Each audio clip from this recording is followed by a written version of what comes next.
আসসালামু আলাইকুম রহমতুল্লাহ। আশা করি সবাই ভালো আছেন। তো এটা হলো একটা কেন্দ্রীয় পৌর কবরস্থান চাঁদপুরের ভিতরে। তো আমরা নামাজ পড়তে যাইতেছিলাম জোহরের সময়।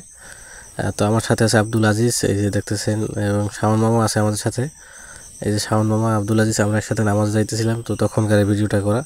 যদিও কবরস্থানে আসলে এভাবে কথা বলা বা হাসাহাসি করা উচিত না, কিন্তু আমরা একসাথে বেশি মানুষ থাকায় সেটা আসলে ভুলে গেছি।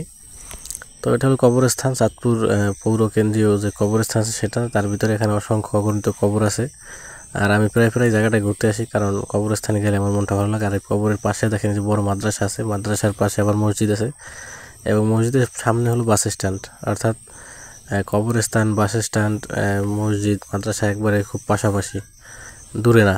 তো খুব সুন্দর মনোরম পরিবেশ, নিরিবিলি এলাকা বা নিরিবিলি এরিয়া যেটাই বলেন, অত্যন্ত ভালো জায়গায়। দেখতেছেন আমার পিছন দিকে মাদ্রাসা, এই যে, এবং পাশেই আছে সুন্দর মসজিদ, এবং মসজিদেও আপনার পরিবেশও খুব ভালো।